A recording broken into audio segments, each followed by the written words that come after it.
Buenos días a todos.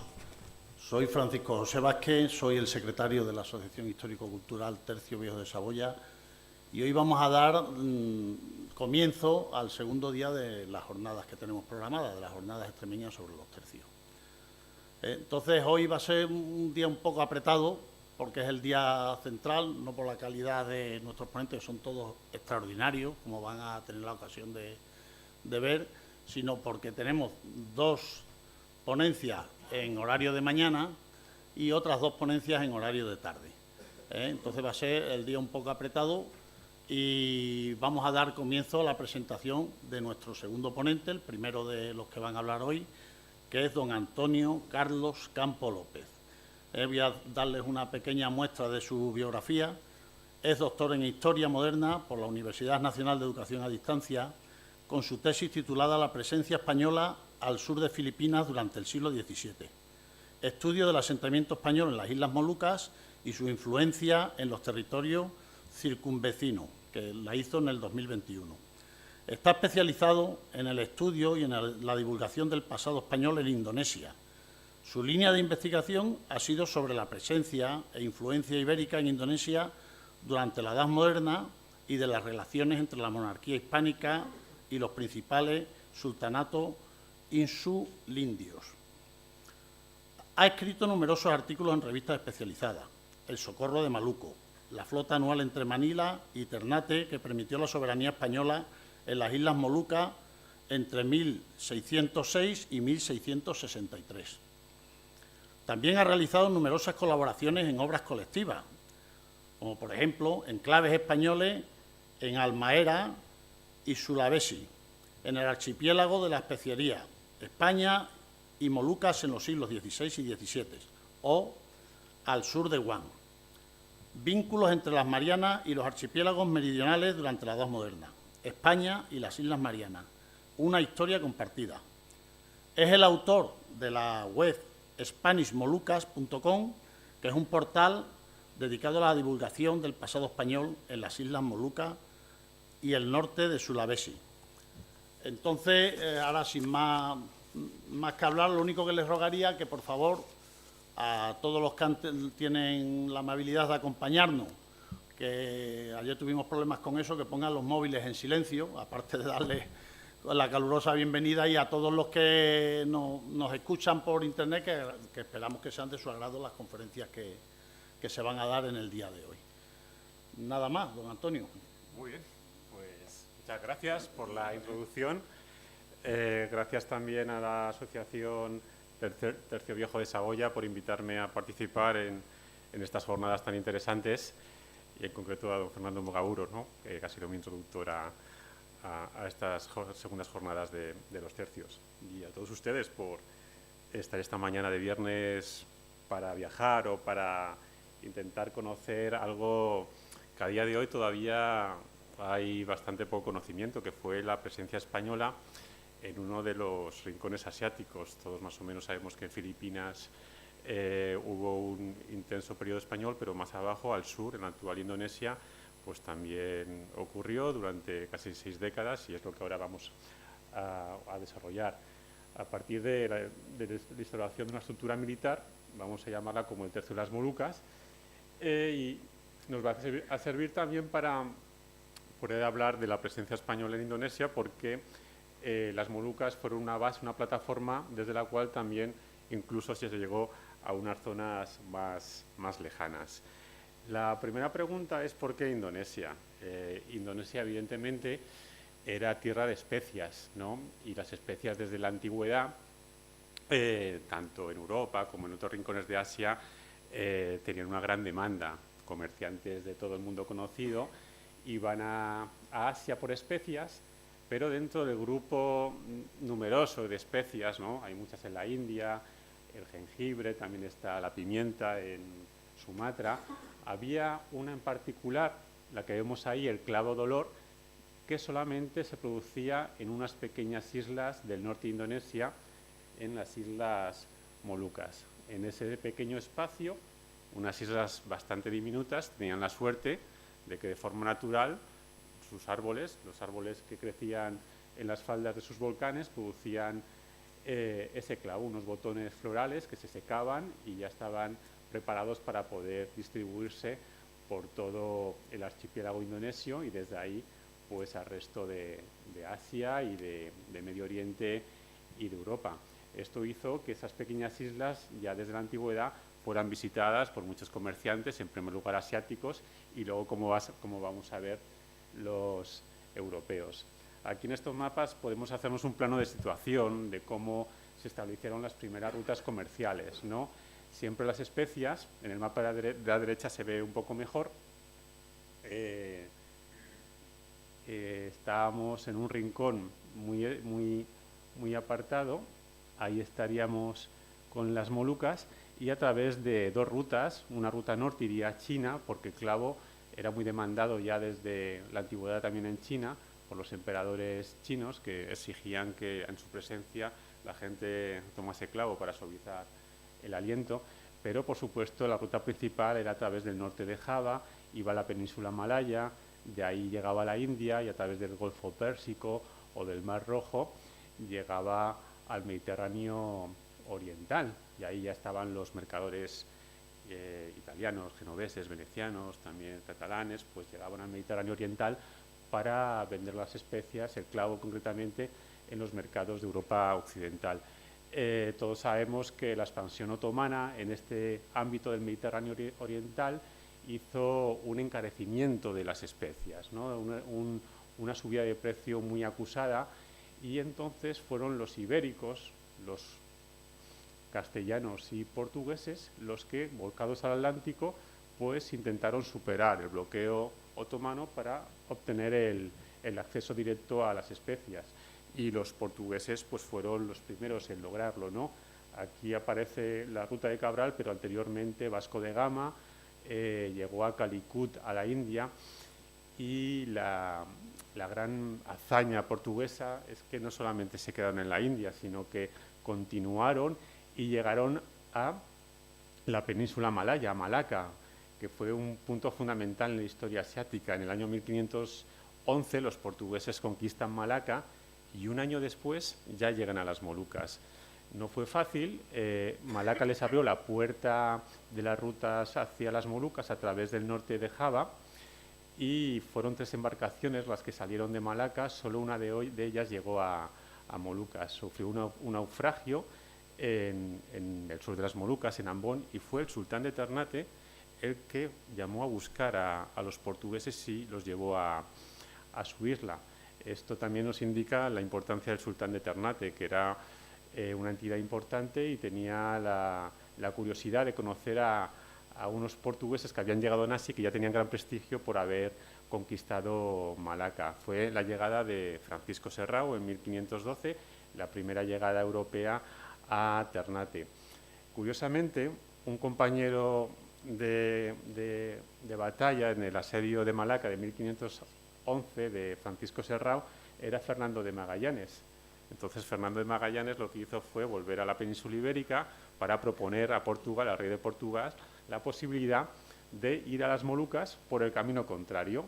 Todos sabemos que Magallanes obtuvo la negativa de Portugal y por tanto fue a Carlos I que sí que a través de las capitulaciones de Burgos, si no me equivoco, pues habilitó la primera gran expedición española a las Molucas desde el lado contrario, con estas grandes hazañas geográficas, ¿no?, de descubrir el paso sur por el continente americano, el estrecho de Magallanes, la gran travesía del Pacífico, que pensaban que era mucho más larga, ellos pensaban que era más corta de lo que luego realmente fue.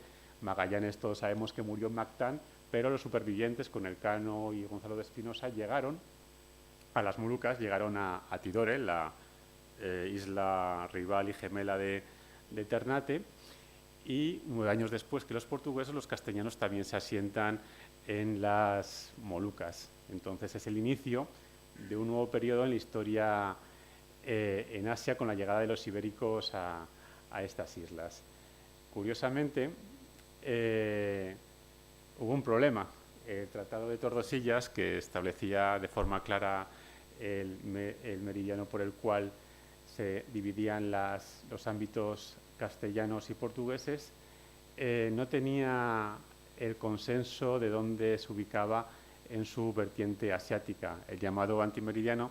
De hecho, estamos en Badajoz, ¿no? Fue en la Junta de Badajoz donde se negoció una solución a esta ubicación y no hubo consenso. Ni portugueses ni castellanos acordaron dónde ubicar este antimeridiano y, por tanto, esto se tradujo en unas guerras en las Molucas, en las guerras ibéricas de las Molucas. La falta de consenso entre los científicos aquí en Badajoz y en el Bas se tradujo en un enfrentamiento ibérico en estas islas, donde al final la victoria fue portuguesa. Los españoles llegaban muy diezmados. Las expediciones que llegaban desde el Atlántico no tenían casi posibilidad de defender los ataques portugueses, que desde una mejor logística con Goa y Malaca pues tenían una mejor línea de recursos. Es curioso que Ternate apoyó en un primer lugar a Portugal y la isla gemela, que son las dos más importantes, Tidore, pues esa siempre tuvo una alianza y un acuerdo con los españoles. En este primer envite, en estas primeras guerras ibéricas, ya sabemos que la victoria fue portuguesa y los españoles tuvieron que aceptar la derrota y todos se volvieron por la vía portuguesa hacia España. No obstante, se crearon unas alianzas que tienen mucha importancia porque van a perdurar. La primera alianza de los españoles con Tidore va a permanecer durante todos los sucesivos sultanes y va a llegar vigente al siglo XVII, cuando, como ahora vamos a ver, se establezca una segunda oportunidad. Así que podemos cerrar este primer ciclo, como este primer intento castellano en las Molucas, como un intento de fracaso. Sin embargo, no va a ser el último intento, porque durante la segunda mitad del siglo XVI, una serie de acontecimientos van a dar a los castellanos, a los españoles, una segunda oportunidad de volver a las Molucas, es decir, de volver a Indonesia. La primera de todas, el tornaviaje, el hallazgo de la ruta de regreso de Asia a América a través de latitudes muy septentrionales. El descubrimiento del tornaviaje, que además su responsabilidad recae en dos veteranos de las Molucas, dos participantes de las primeras expediciones, Andrés de Urdaneta y también Juan Pablo de Carrión, que su estancia en las Molucas les sirvió para conocer los vientos monzónicos asiáticos y, por tanto, intuir que viajando muy al norte podrían regresar, y eso fue clave para que España finalmente pudiera asentarse en Asia, porque con el tornaviaje en 1565 se inicia, como todos sabemos, el periodo de presencia española en Filipinas. En primer lugar fue en la isla de Cebú, donde los españoles llegados a Cebú incluso tuvieron que ver cómo los portugueses de las Molucas subían para reclamar que ese territorio no era legítimo castellano y español. No obstante, para un segundo paso de consolidación de la presencia española en Filipinas fue la isla de Luzón, fue Manila. La bahía de Manila, además de tener unas buenas condiciones naturales, tenía una gran importancia económica porque permitió a los castellanos que ahí se asentaron participar del lucrativo comercio chino. La plata novohispana, que llegaba a través del galeón de Manila, tenía mucha demanda en China, y el intercambio de productos de seda y porcelana china, mucha demanda en Nueva España, ¿no? Y por tanto fue la base económica para crear esa primera soberanía española en Filipinas en base a la bahía de Manila. Sin embargo, en el sur los portugueses empezaron a tener problemas. El sultán de Ternate, que hay que remarcar, tenía bastante capacidad militar, porque tenía muchos acuerdos con otros sultanes y islas de Indonesia. Incluso los castellanos ensalzan que disponía de artillería otomana a través de las rutas islámicas musulmanas. También tenía capacidad de artillería otomana y, por tanto, estuvo en disposición de expulsar a los portugueses de su isla. Fue unas guerras locales de casi 5 años. Empezó en 1570 con la muerte del sultán de la isla, llamado Sultán Cairún, es el nombre que da además a la Universidad de Ternate, hizo que su hijo, el sultán Babullah, iniciara una rebelión que duró 5 años, y en 1575 los portugueses recapitulan y son expulsados de Ternate.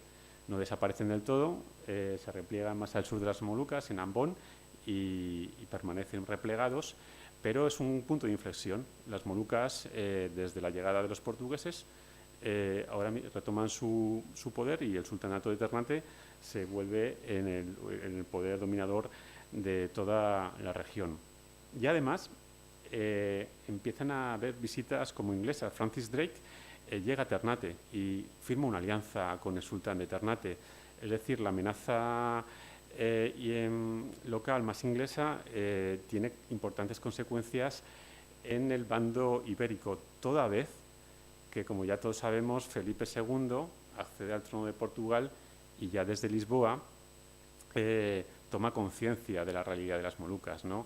Hay un religioso, Gaspar de San Agustín, que incluso dice que estando en Lisboa recibió una embajada moluca y por tanto era conocedor de primera mano de que este territorio estaba en peligro, ya no solo por la pérdida ante el sultán local, sino por la posible llegada de nuevos enemigos europeos.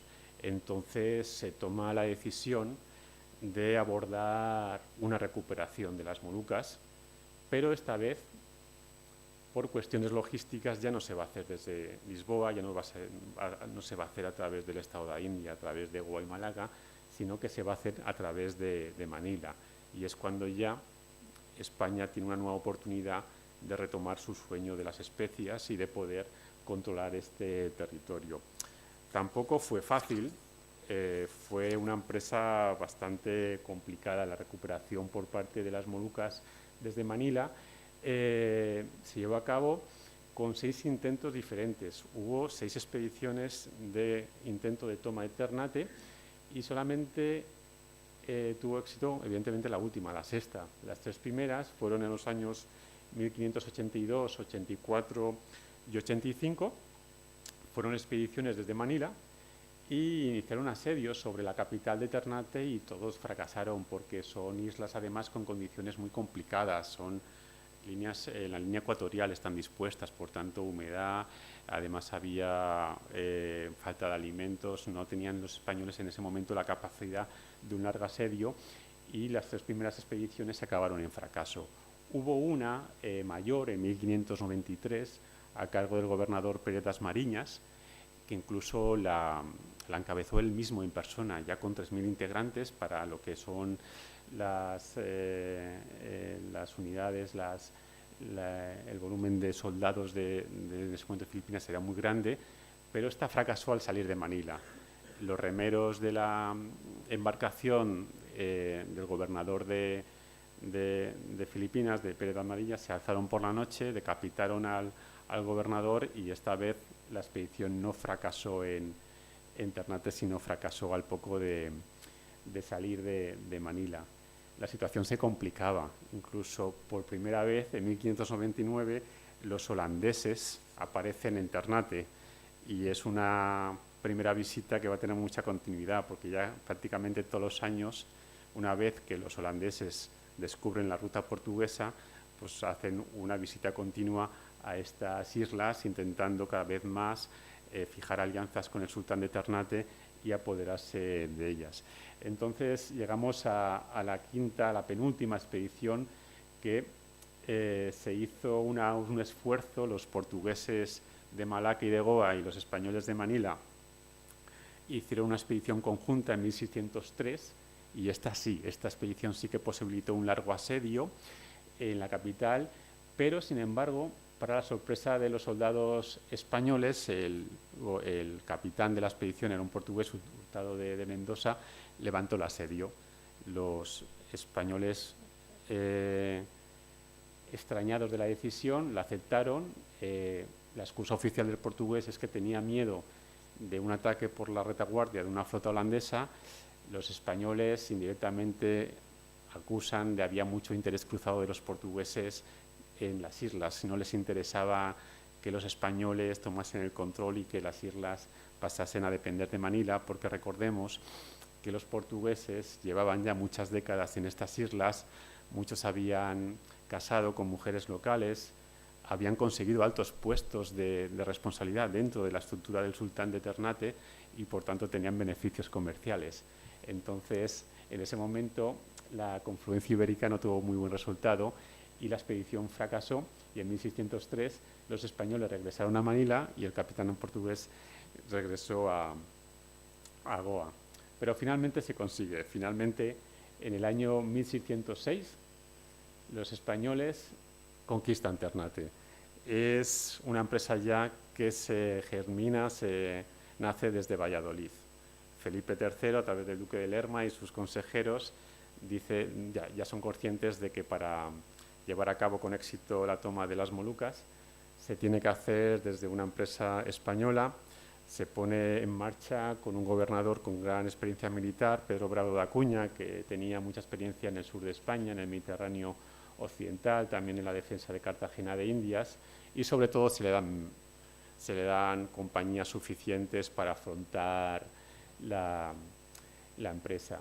Y son casi una expedición de 3.000 personas, redondeando 1.500 españoles, 1.500 fuerzas auxiliares de territorios filipinos y 36 embarcaciones que llegan a Ternate. Además, es curioso, la flota llega a las Molucas y recibe el apoyo del sultán de Tidore. Siempre esa enemistad Ternate-Tidore entre los dos sultanes están muy presente. El sultán de Tidore recibe a la flota española con los brazos abiertos, desembarcan en su isla, luego pasarán a la isla de Ternate para lo que ellos pensaban iba a ser un largo asedio, pero gracias a la cantidad de fuerzas suficientes consiguen romper la muralla del sultán de Ternate y en un par de días ya tienen la capital y la ciudad tomada y consolidada, y con eso se inicia, ahora sí, el periodo español directamente de las Molucas.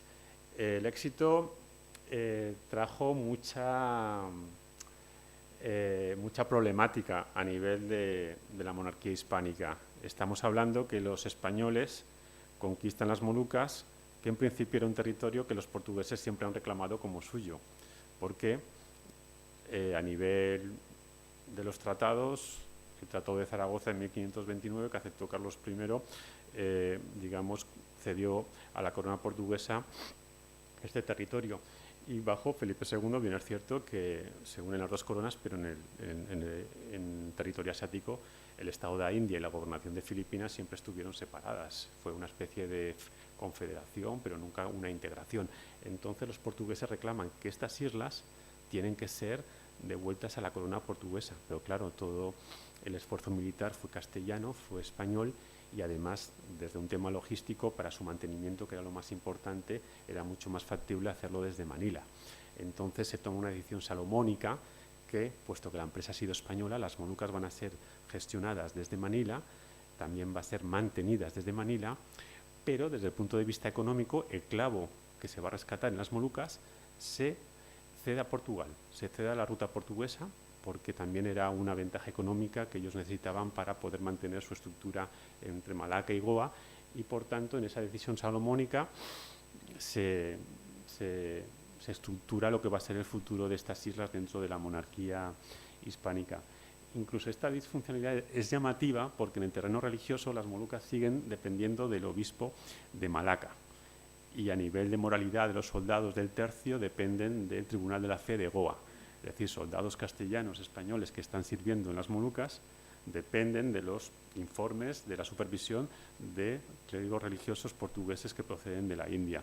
Una disfuncionalidad, es un territorio fronterizo que siempre se mantuvo así durante el resto de la experiencia. Pero lo positivo, que la conquista en el terreno militar fue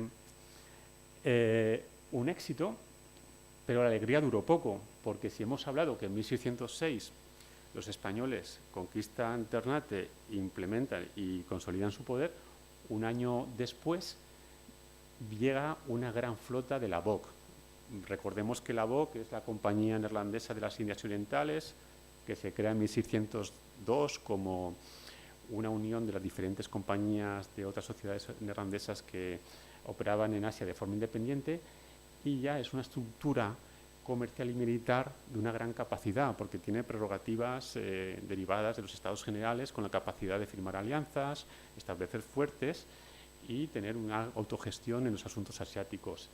Y por tanto la BOC incluso utilizan la ruta portuguesa para llegar a Asia, pero incluso la van a mejorar, porque a través del descubrimiento, fue un redescubrimiento, porque la ruta llamada Bauer es la ruta del sur del Índico, que acortaba en 6 meses el viaje a Asia. Es la ruta que hizo Elcano a la vuelta en la primera circunnavegación del mundo. Lo que hicieron los neerlandeses fue descubrirla en el sentido contrario. Les costó algunos naufragios en Australia porque tenían dificultad para saber en qué punto tenían que virar hacia el norte para llegar a Java, pero sí que habilitó una especie de autopista, una especie de carrera de flotas muy positiva, puesto que desde el Mar del Norte iban a Java y directamente a las Molucas, lo cual puso en una gran problemática a los españoles. Al final tenemos en este esquema representado las trayectorias de la larga trayectoria de la conquista española de Ternate, que se inicia en España, pasa por Nueva España y llega al Pacífico. Desde Filipinas llega a Ternate y por el contra, un año después, el almirante neerlandés Cornelis Matelief, a través de la ruta portuguesa, pues se planta en 1607, en mayo de 1607, casi un año después de los españoles, consigue plantarse en Ternate.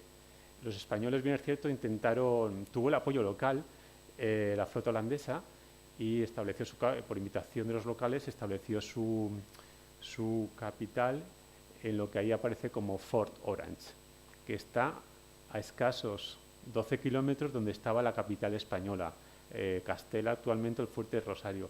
Es decir, españoles y neerlandeses pasan a cohabitar en este pequeño territorio que no tendrá más de tiene como 20 kilómetros de diámetro, y ahí van a estar durante las próximas décadas. Y entonces va a hacer la gran importancia de lo que llamamos el Tercio del Maluco, de la capacidad de poner una estructura militar para poder resistir la continua llegada de flotas neerlandesas a este territorio, porque además en la estructura de la BOC su primer punto de apoyo fue las Molucas. Luego más tarde fue ya la actual Yakarta, Batavia, en 1619, pero hasta entonces todos sus esfuerzos se concentraron en el norte, que está aquí, en Ternate, y un poco más abajo en el sur, que sería Ambon. Y esta necesidad militar pues fue la causa de que estemos hablando del Tercio del Maluco. Al final, el Tercio del Maluco tiene su origen en la conquista de 1606. La gran expedición militar de 1606 estaba compuesta de 12 compañías. 6 se levantaron en Nueva España, 4 en Andalucía y 2 en Filipinas. Cuando se consuma la conquista, el gobernador Pedro Bravo de Acuña da una serie de instrucciones al maestre de campo, Juan de Esquivel, que va a ser a su vez el primer gobernador de las Molucas, y es la creación de una reforma militar y de la instalación de lo que ya va a ser como el Tercio del Maluco. Son unas 5 compañías de infantería que van a estar con base en Ternate. Esto es una y otra compañía extra con base en Tidore. Al final hemos hecho una recreación a través de las fuentes, hemos intentado a través de esta ilustración, es un ilustrador holandés que en base a la información que le hemos podido aportar, hemos intentado de forma fiel recrear lo que fue la ciudad española, la base militar de las Molucas, ¿no? Que sería esta ciudad. La pena, como luego veremos en otras dispositivas, está hoy totalmente en ruinas, pero en su momento llegó a tener unas 10 hectáreas de extensión y tenía un gran desarrollo urbanístico. Tenía la zona llamada El Cubo, que era donde se alojaban los altos cargos militares y también administrativos. Tenía una plaza de armas, había un hospital franciscano, hasta 3 iglesias diferentes de jesuitas, de franciscanos más la antigua portuguesa. Había un barrio extramuros que luego por miedo a los ataques se acabó amurallando también. Es donde habitaban los llamados mardicas, que son aquellos molucos que rompieron con los sultanatos donde residían y pasaron a acogerse a la influencia española e ibérica y, por tanto, aceptando la religión católica y las costumbres ibéricas. Incluso había una pequeña retaguardia. Este fuerte, llamado como Fuerza Nueva, se creó por el miedo que había de una flota, que llegase una gran flota holandesa a conquistar la base española Las Molucas. Se creó esta base como pequeña retaguardia para poder concentrarse y defenderse en caso de que rompiesen las primeras barreras. Esta capital española se hizo sobre la antigua capital local, porque tenía la ventaja de disponer de una barrera coralina que impedía el paso de grandes embarcaciones, el desembarco de grandes flotas en su orilla, porque aquí solamente era accesible embarcaciones de poco calado. Esto era una buena ventaja defensiva, pero a nivel logístico, como luego veremos, también tenía complicaciones. Pero así asistimos a la creación de una gran estructura militar con base, como hemos dicho, a esta ciudad, y una estructura militar peculiar, ¿no? Porque los tercios, a diferencia de los europeos, en estos territorios asiáticos tenían diferente composición. Hablando un poquito de reclutamiento, de cómo se podía hacer, he podido clasificar diferentes procedencias. La primera, evidentemente, sería de los residentes en Filipinas. No eran muy abundantes porque la población española no era muy numerosa, pero algunos residentes en Manila accedían a la vía militar y cuando hacían falta de verdad se hacía de forma forzada. Destacable, por ejemplo, el gobernador Juan de Silva, que además es natural de Jerez de los Caballeros, que fue uno de los gobernadores más importantes de Filipinas, que en una gran expedición que intentó hacer a las Molucas desde Manila en 1611, pues reclutó a la fuerza a todos los vecinos de Manila para hacer un ejército de garantías para poder expulsar a los neerlandeses de las Molucas. Esta llamada a filas, digamos, lo que creó un gran pánico en la ciudad y muchos incluso huyeron y se escaparon a los territorios tierra adentro de Filipinas. Luego también había mucha presencia de nuevo hispano, de mexicano, que como dijo ayer el señor Alvin de la Cuesta, no estaban destacados por sus destrezas militares. De hecho, son continuas las quejas de los gobernadores de las Molucas y de Filipinas por la baja calidad en combate de los no hispanos, porque al final era gente reclutada en los puertos del Pacífico mexicano antes de la partida del galeón y no se destacaban por tener mucha experiencia militar.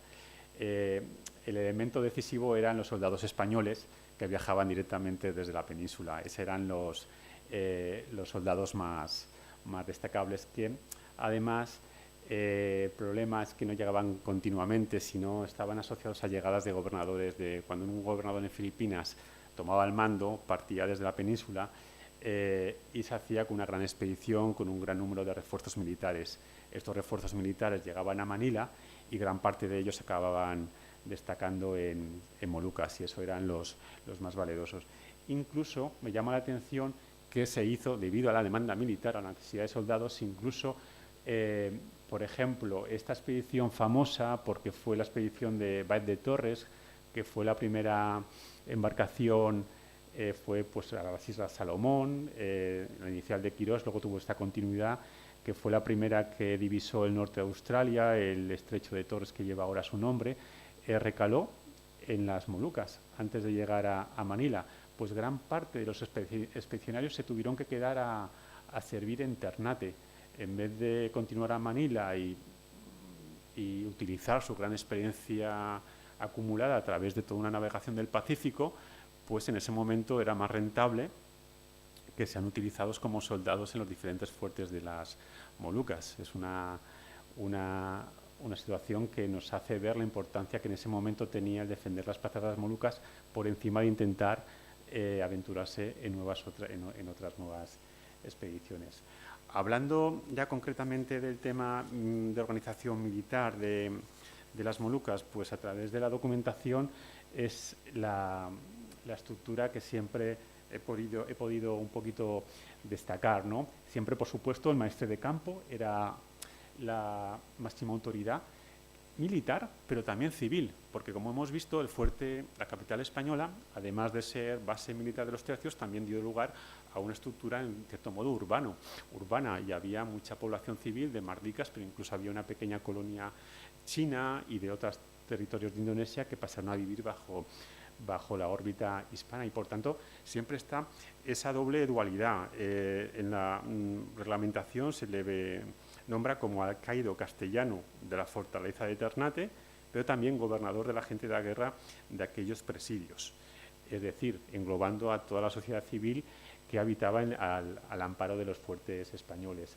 Siempre el sargento mayor le ayudaba como segunda autoridad militar cuando el gobernador pues iba a cubrir alguna expedición, alguna isla cercana, pues asumía el mandato, y luego ya el capitán de infantería como máxima autoridad de la compañía. Luego siempre está esta jerarquía de ayudante sargento mayor, alférez, sargento de compañía, cabo de escuadra y soldado. Los sueldos ahí los tenemos establecidos. Al final siempre había una clara jerarquización. Yo sí he observado que los que entraban a servir desde el puesto inferior de cabo sí que lograban acceder hasta el puesto de capitán. Sin embargo, para llegar a gobernador o ayudante sargento mayor, normalmente venían desde la península ibérica o desde Manila, no desde las propias Molucas. En cuanto a los sueldos, tenemos la suerte de que podemos conservar expedientes militares de muchos que servían, porque el servicio era largo, estamos hablando de una década o de una vida militar completa, que tenían que estar sirviendo en las Molucas. Los que tenían suerte y podían cubrir toda una carrera militar, al término de ella podían optar a una encomienda, una cesión de un territorio en Filipinas, lo cual les procuraría rentas y una jubilación. Eran los menos, pero los había, y gracias a ellos podemos reconstruir un poquito la vida militar en este territorio. Por ejemplo, el expediente de este soldado, Vicente Valenciano, a mí lo que me llama la atención, bueno, en primer lugar, al inicio del tercio, el sueldo de las Molucas era un poco más elevado que el del resto de Filipinas. Luego se igualó, pero se igualó por rebajando, no subiendo a los filipinos, sino rebajando a los soldados de las Molucas. Y para compensar, pues se les hacía entrega de unos bonos, de unas ventajas, para compensar pues, la peligrosidad y la amenaza que siempre tenía servir en estas plazas. Si acaso lo que me llama la atención es que había momentos que había una gran flexibilidad. Es decir, este soldado, llegado al alférez, tuvo que cubrir unos puestos en unos fuertes secundarios de la isla de Halmahera y optar a tomar una plaza de soldado sencillo, porque en ese momento la flexibilidad era clave debido a la falta de soldados para cubrir todos los puestos. Había que hacer cesiones y algunos altos mandos tenían que rebajar su condición para poder llenar pues, algunas bajas de unos fuertes secundarios. Para hacernos una idea de qué peso tenían las Molucas en el global, es complicado porque no hay una fuente seriada de toda la experiencia de todos los años, pero sí a través de una serie puntuales de años podemos ver que en términos medios habría un medio millar de soldados. En los casos más positivos podría haber 600, en los casos de mayor escasez podría haber hasta 200. Al final, ¿cómo fluctuaba? Pues había una gran mortalidad en estas islas. La verdad, el hospital de Ternate siempre estaba lleno, había mucha enfermedad, había una escasez de alimentos muy acuciante y por tanto la mortalidad era siempre muy alta. Entonces el flujo continuo era que siempre el galeón de Manila tenía que aportar soldados para que Villa Cavite llegaran a las Molucas, pero sobre todo cuando más incremento se ve, lo que hemos comentado antes, cuando un gobernador de Filipinas toma mando, lleva un gran refuerzo militar y gran parte de este refuerzo militar acaba sirviendo en las Molucas, porque además es el Franco Sur, es la barrera de contención de las flotas neerlandesas hacia el norte.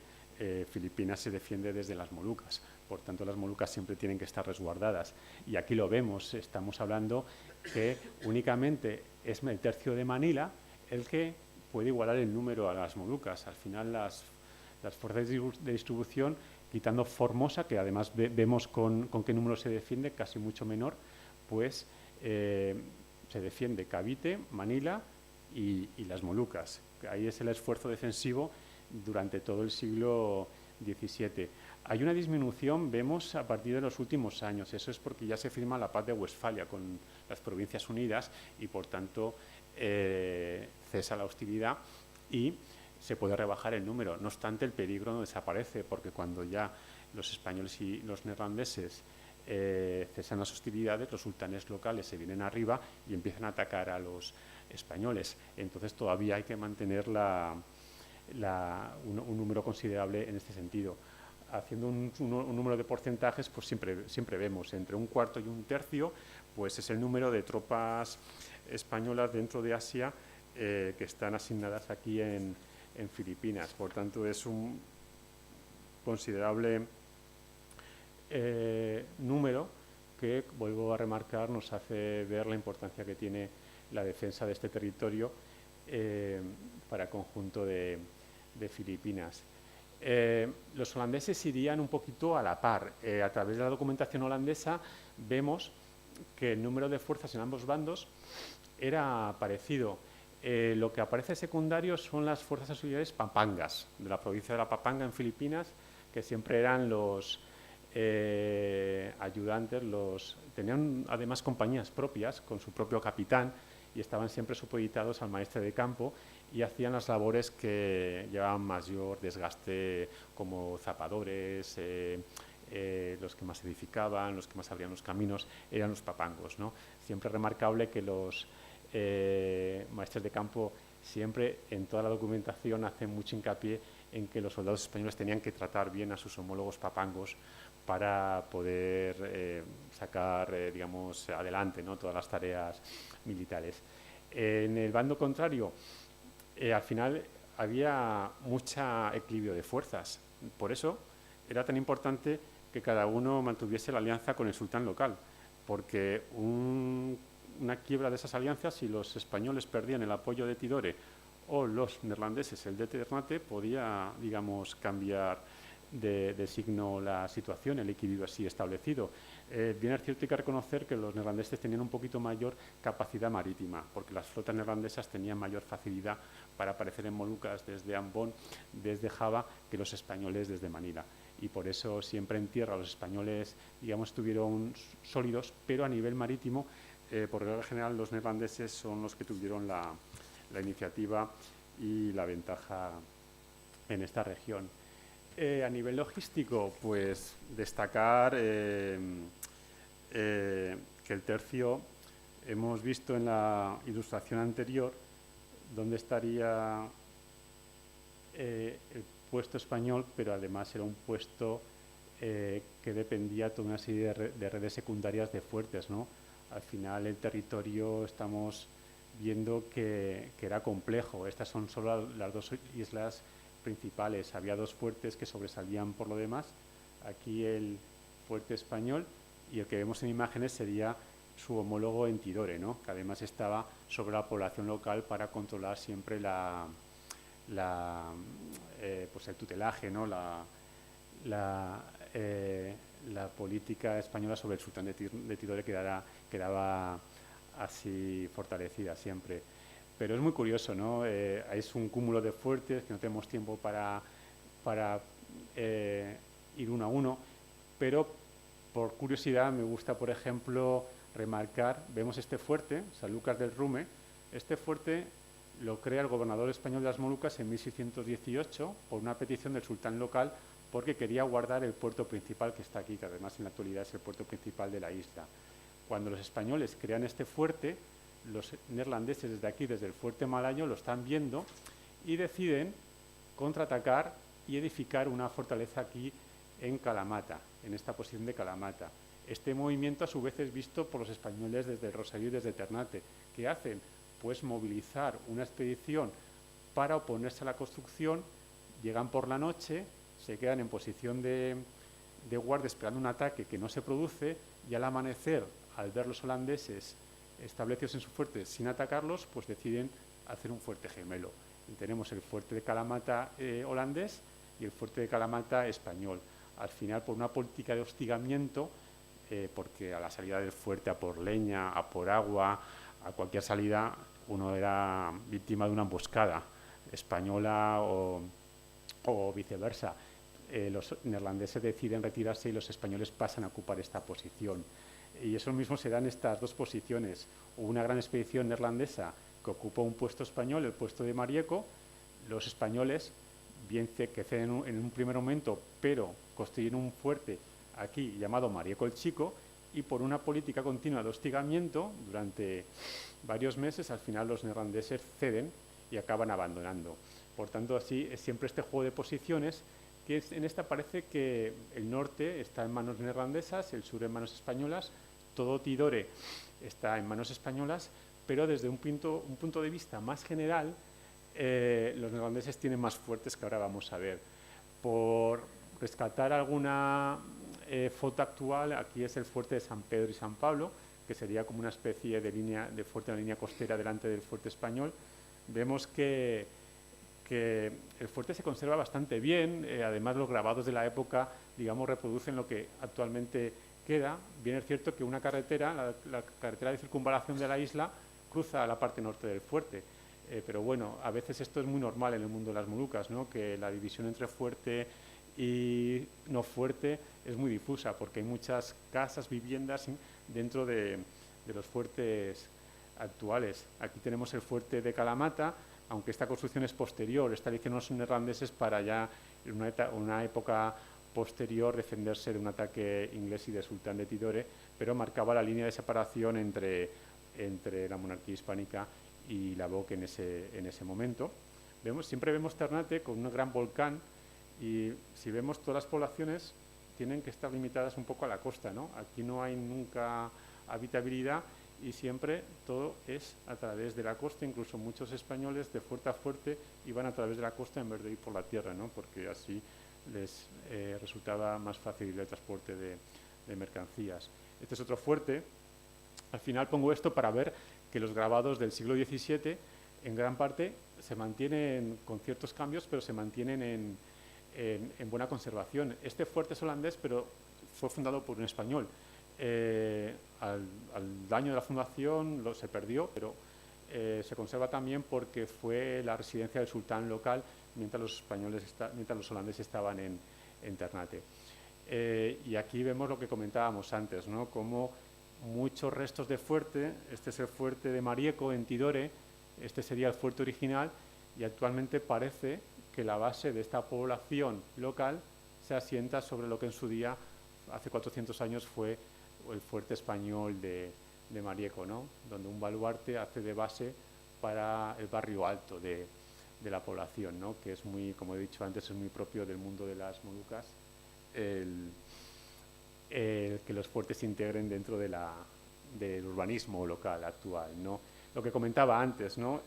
Aquí hemos visto antes en pequeño Ternate y Tidore, pero, por ejemplo, los neerlandeses tenían en esta isla Maquian hasta 4 fuertes diferentes. Esta isla era la mejor productora de clavo de todas las Molucas y, por tanto, estamos hablando de la BOC, de una compañía comercial. Lo que ante todo les interesaba era el beneficio económico y no dudaron en concentrar toda su fuerza en esta pequeña isla, que sería esta de aquí, donde hasta 4 fuertes defendían la gran producción de clavo de la isla. Si hemos visto los fuertes, el otro hito logístico que permitió la pervivencia del tercio fue el llamado Socorro del Maluco, ¿no? La línea marítima que todos los años, sin faltar ninguno de ellos, entre 1606 a 1663, cubría la distancia entre Manila y Ternate para llevar recursos, llevar soldados, armamento, los pesos de plata, porque hemos visto antes los soldados recibían sus sueldos en las Molucas.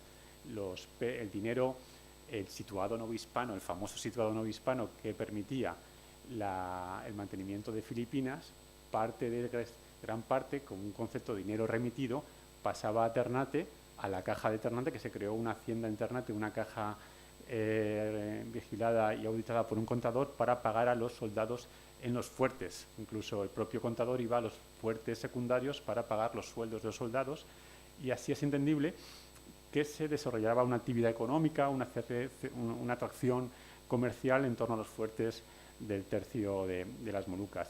Era una navegación muy complicada, había que superar la barrera de Mindanao, y sobre todo aquí se ve muy bien cuando la flota española llegaba a las Molucas, entraba por este canal y siempre aquí se enfrentaba a una flota neerlandesa que estaba guardando su llegada para intentar atacarla y hacerse con sus recursos.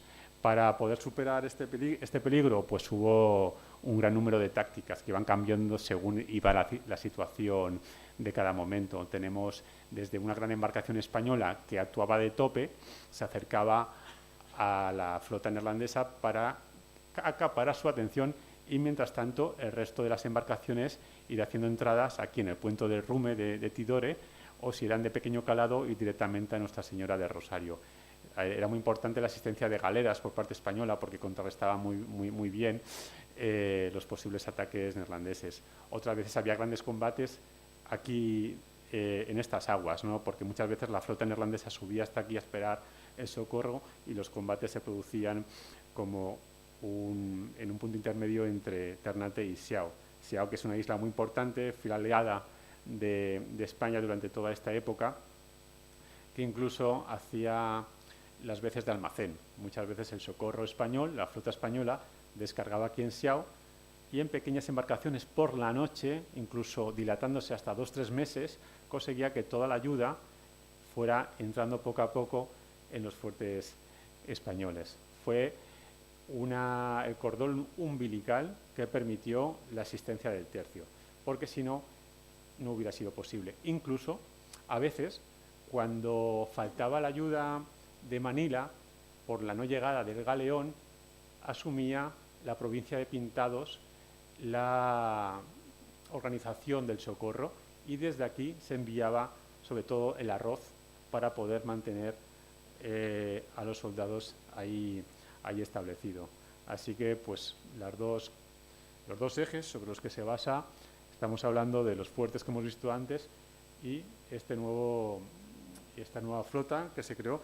Y lo que a mí sobre todo me merece destacar es que no faltó ninguno de los años. Desde 1606 hasta 1663 siempre he podido registrar y documentar la existencia de una flota muy variable, pero siempre, a veces con embarcaciones locales, a veces con grandes galeones, sobre todo en la década de los 30, que fue el origen de grandes combates navales en estas aguas, que a día de hoy todavía creo que permanecen bastante desconocidos, pero que se dieron grandes combates entre galeones españoles y neerlandeses en estas aguas. Para ir ya acabando, hay que destacar que aquí nos trajo el clavo a los europeos, pero paradójicamente en estas islas hay muy poca comida. No había alimentos suficientes para alimentar a los europeos ahí llegados. Entonces, por una necesidad alimenticia, se sobrepasó el marco de las Molucas y se llegó a las islas cercanas. Concretamente, las despensas alimenticias de las Molucas estaban aquí, en la isla de Halmahera, esta gran isla alargada que da la espalda a las Molucas, y en la isla de Sulawesi.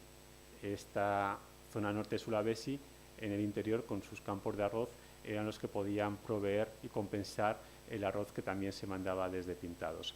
Así, el tercio de las Molucas va más allá.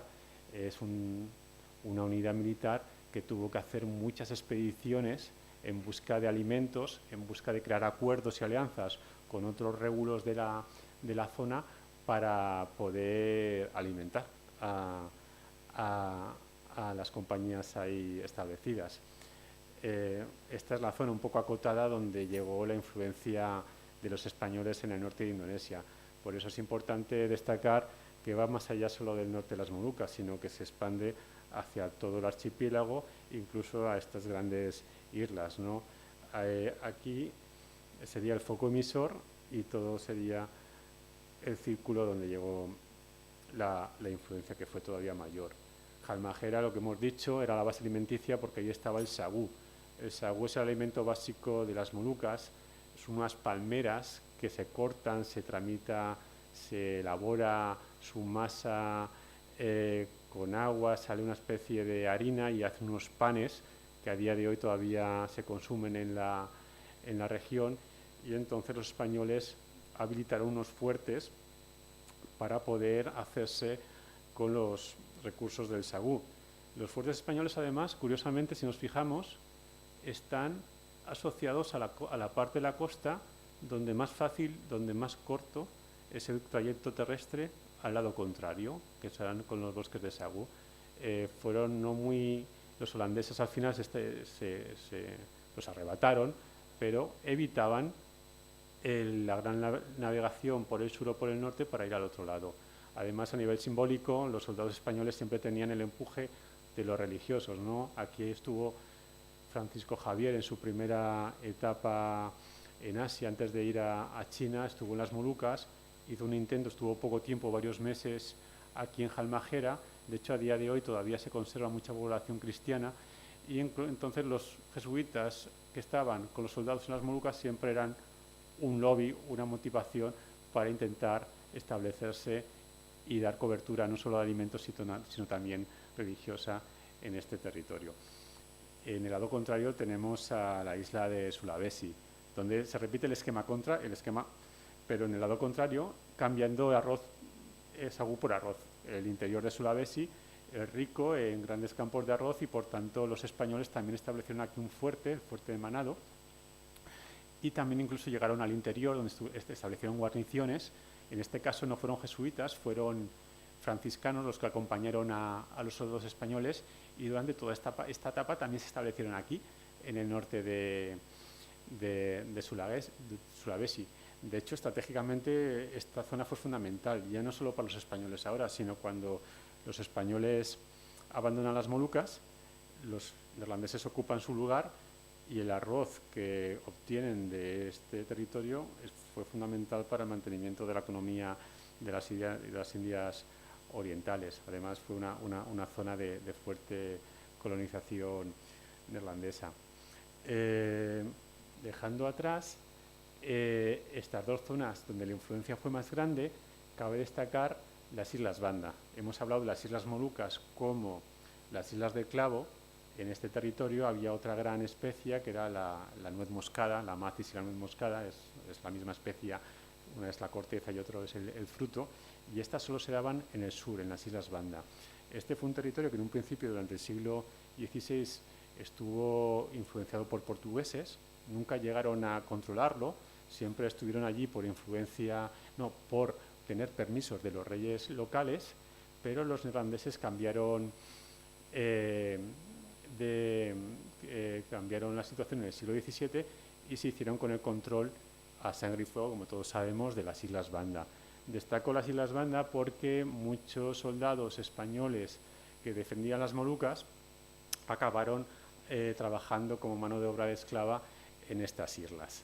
La pena de esto que se pierde solamente son referencias que uno encuentra en documentación holandesa, porque cuando un español ya pasa a hacer mano de obra o esclava ya desaparece de las fuentes españolas, ya no se menciona por ningún sitio. Pero, claro, los neerlandeses como tenían muy fuerte oposición local, no pudieron establecer alianzas con los reyes locales, lo que hicieron fue eliminar a toda la población que les impidía el control y tuvieron que importar mucha mano de obra esclava, incluso presos españoles. De hecho, a día de hoy es curioso que una población indonesia se llama Spansibih, que está aquí en esta zona, es el nombre neerlandés de Spansebay, que sería como Bahía Española, o sea que cierta toponimia actual de las Islas Banda conserva cierta connotación española. Y bueno, ya para dar el cierre, destacar que al final las Molucas fueron efectivas como barrera de control hasta el año 1648, cuando ya se firma la paz con las Provincias Unidas, con el Tratado de Westfalia, donde el temor de que los neerlandeses pudieran arrebatar territorios españoles en Filipinas ya desaparece y por tanto las Molucas ya dejan de tener la importancia estratégica que tenían hasta ese momento. Hay un cambio de política. Para cerrar este ciclo hubo una gran batalla en las afueras del fuerte Malayo, que es el que vemos aquí. Para cerrar el ciclo de guerra, españoles y tidores, con ayuda de Siaos, atacaron el fuerte Malayo ante un contingente neerlandés y de tropas de Ternate con victoria española. Fue la última batalla en las Molucas, en el año 1649, que cierra esta etapa. Y a modo simbólico siempre me gusta destacar que los españoles acabaron adoptando el modo de guerra local porque hablan de decapitaciones, de cabezas enemigas, que al final era la costumbre local como prestigio, como vencedor militar, tenías que decapitar al enemigo y aportar la cabeza como trofeo de guerra.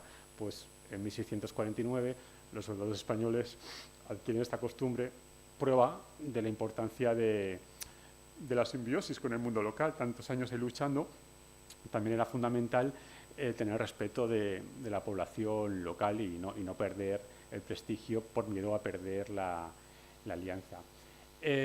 Al final lo que hemos visto es que se creó una gran estructura militar muy potente, muy importante, que funcionó, pero a nivel económico fue un fracaso. A nivel económico fue un fracaso porque en los estudios que hemos podido considerar de beneficio de las Molucas, el 90% de la producción de clavos se quedó en manos de la BOC, en manos holandesas, y el poco clavo que se rescataba en manos ibéricas no llegaba a Manila, llegaba a Malaca y a Goa.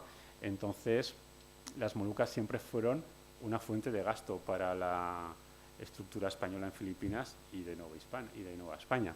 Era una constante fuente de recursos que además en los informes de los procuradores incluso se achacaban que eran muy importantes militarmente, pero también era la causa del déficit de Filipinas, de que Filipinas no tuvieran beneficios debido al gasto excesivo de pesos de plata que había que invertir en las Molucas. Así que evidentemente cuando el combate, cuando la paz con los neerlandeses llegó, las Molucas dejaron de tener la importancia que tenían atrás y ya era cuestión de tiempo su retirada. Hay lo que hemos comentado, estamos llegando a casi cuantificar en un 25, un tercio, casi el número de soldados que representaban en el cómputo total de Filipinas, también era el número de presupuesto. El 30% del presupuesto de Filipinas se iba a las Molucas. Así que una vez que se quita el peligro holandés y teniendo que seguir invertir para poder aguantar los empujes del sultán de Ternate y además también del sultán de Tidore, que por primera vez rompe la alianza, cuando ya ve que ya no tiene beneficio del enfrentamiento europeo, ya incluso se alza contra los españoles, pues las Molucas al final se abandonan. Hay una excusa oficial que es el ataque a Manila por parte del pirata chino Koxinga desde Taiwán. Había una gran amenaza sobre Filipinas y entonces el gobernador de Filipinas decide que todos los recursos militares de las Molucas pues tengan que llevarse a Manila para esa posible amenaza de ataque holandés. En el fondo es lo que hemos hablado, en el fondo es que no eran rentables económicamente y habían perdido su importancia militar. No se dio la orden de abandono total para siempre, pero sí fue una marcha atrás que ya no volvió a tener continuidad. El 1 de mayo de 1663, en este puerto, es el puerto del Rume de Tidore, se concentran todos los soldados españoles para ya volver a Manila y no regresar nunca más.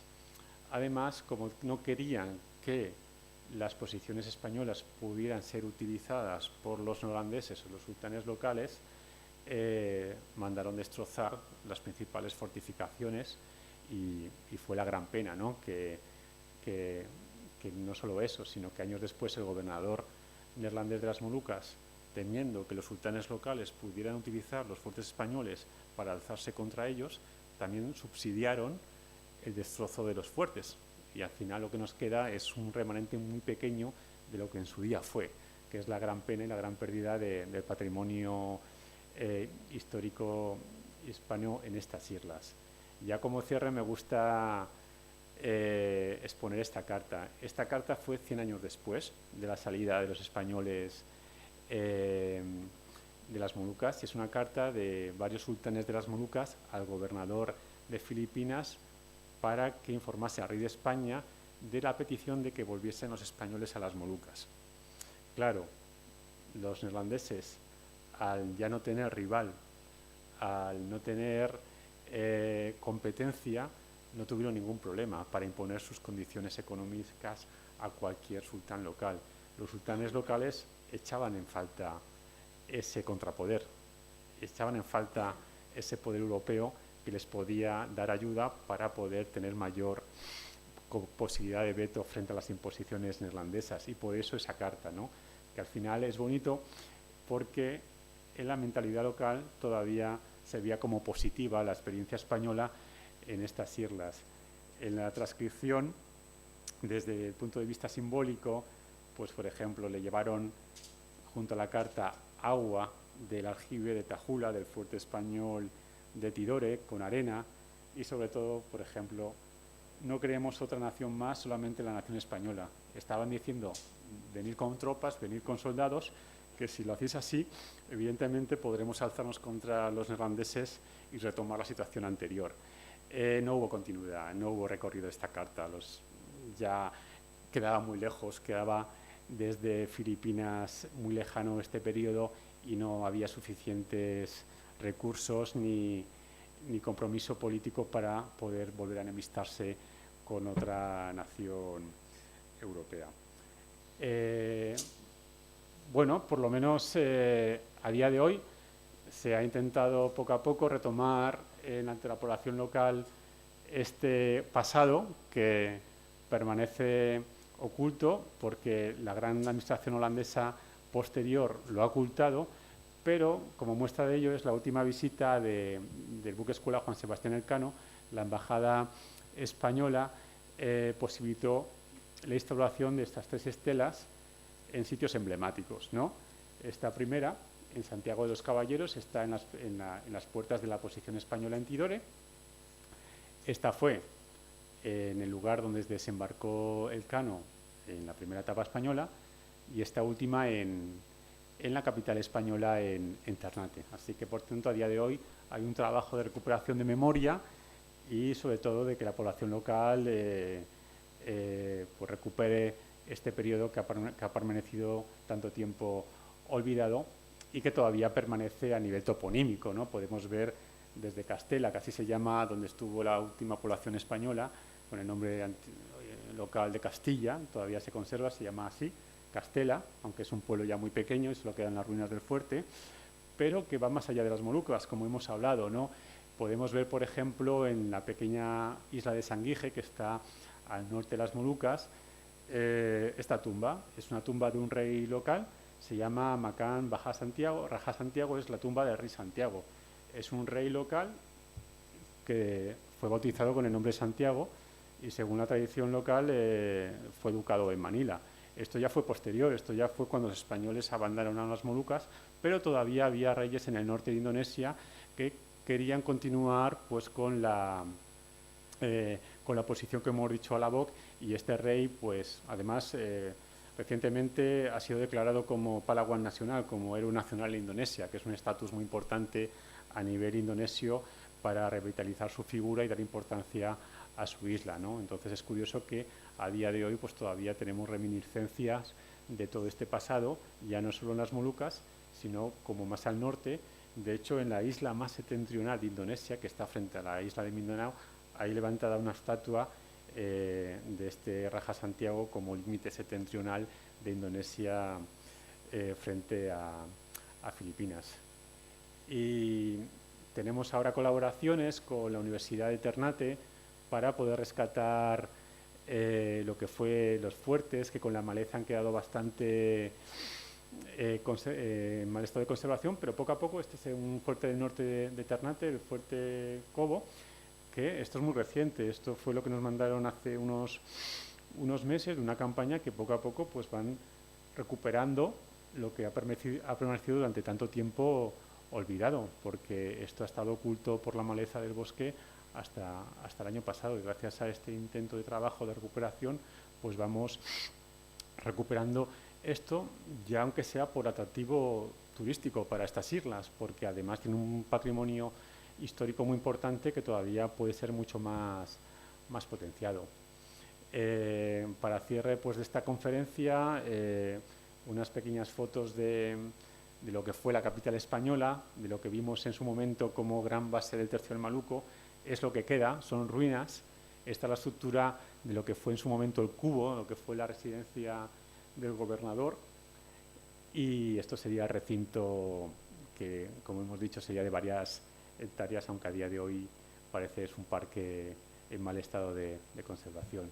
Esto está en mejor estado, que es la homóloga de Tidore, donde fue la capital de Santiago de los Caballeros. Estaba en lo alto, tiene un mejor estado de conservación, era llamada la inexpugnable por los neerlandeses porque era imposible de ser tomada, pese a que se intentó varias veces. Y con esto pues acabo mi exposición, que espero que les haya gustado y que muchas gracias por su atención.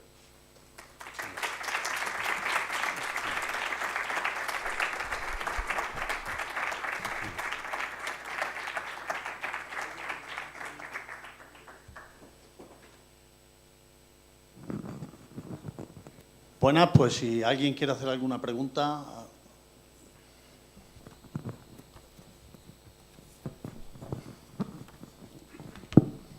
Muchas gracias, Antonio. Ha sido interesantísima, como ya preveíamos. Tengo una doble pregunta que realmente no es histórica. La primera parte es estadística y la segunda biológica, a ver si eres capaz de resolverla. Cuando has puesto la tabla con el personal que había allí en las islas, la guarnición, esos números que ponías ahí, que rondaban los 500 efectivos, ¿eran llegadas o era la población total del tercio y de los holandeses? No, era la población total. Pero tengo dudas de que sea totalmente exacta. Para unos años sí, porque es el problema que tenemos para estudiar las Molucas, que no hay una fuente seriada. Tenemos informes, hay básicamente relaciones religiosas de los jesuitas o franciscanos que estaban allí, escribieron cartas, relaciones y comentan el número de población, cartas de gobernadores de Molucas con el gobernador de Filipinas, que establecen también, pues ahora dispongo de tal, siempre son globales. Pero cuando yo veo un número muy alto es cuando el procurador de Manila, es decir, la persona que tiene que defender los intereses de Manila frente a la Corte en España, siempre como infla mucho los números, yo creo, de tal forma que justifica la gran necesidad de gasto militar en estas islas. Entonces, los 700 hombres que hablan, yo siempre tengo resquemores y no tengo certeza total, pero yo creo que entre 300 y 500 hombres serían el número medio en total en todos los fuertes. Gracias. La segunda parte de la pregunta, ¿qué impedía realmente, si todas esas islas estaban bajo el mismo bioclima ecuatorial, que se llevaran ese clavo, lo exportaran a un territorio español donde fuera mucho más fácil defenderla y explotarlas adecuadamente? ¿Por qué no se llevaron esas semillas a Manila o a cualquier otra isla de Filipinas y se explotaron allí? Se intentó. De hecho, ya Cortés, en las instrucciones que da Saavedra, dice que lo que tienen que hacer es tomar clavo para traerlo a Nueva España e intentar replantarlo. Pues temas de desarrollo botánico. Tengo testimonios de franciscanos que tomaron clavo y lo intentaron plantar en Manila, pero brotó, pero no tenía éxito total. Fue en la segunda mitad del 19, cuando un comerciante francés, si no me equivoco, consiguió con éxito en Zanzíbar y luego en el Caribe americano posteriormente.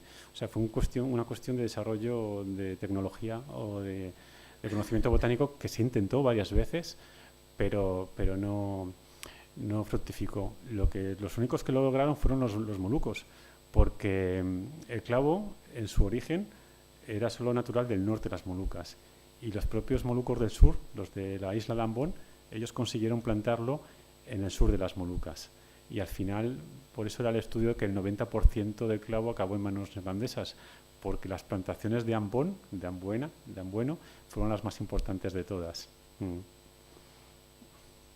Gracias.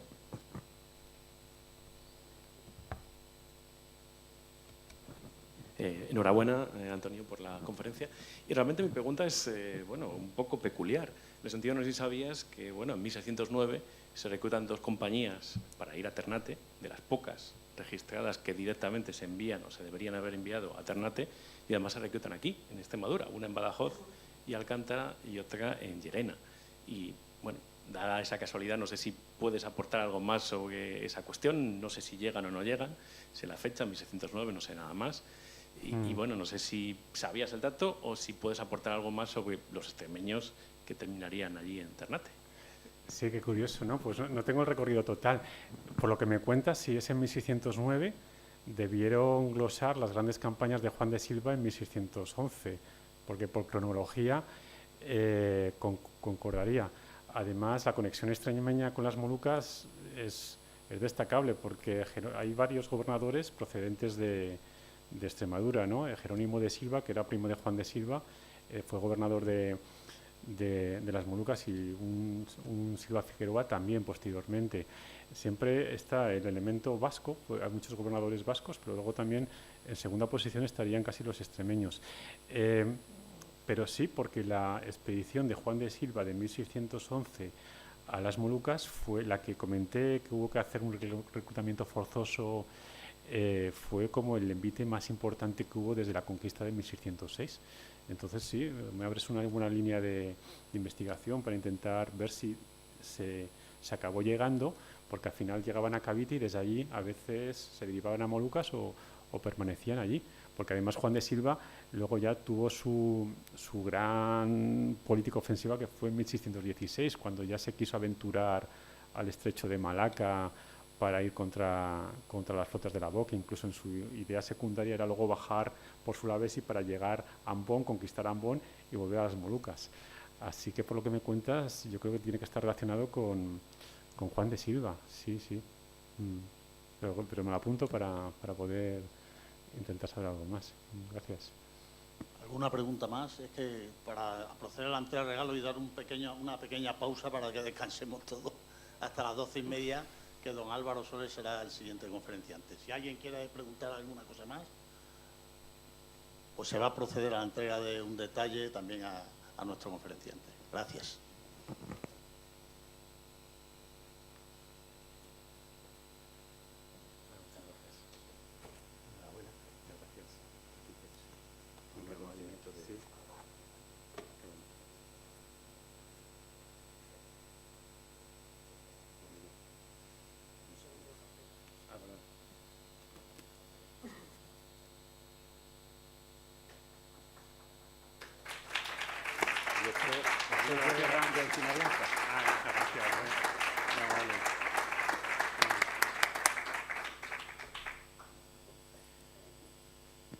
Bueno, pues lo dicho, tenemos un pequeño receso para que todos descansen un poco y a las 12:30 empezamos la siguiente conferencia. Gracias.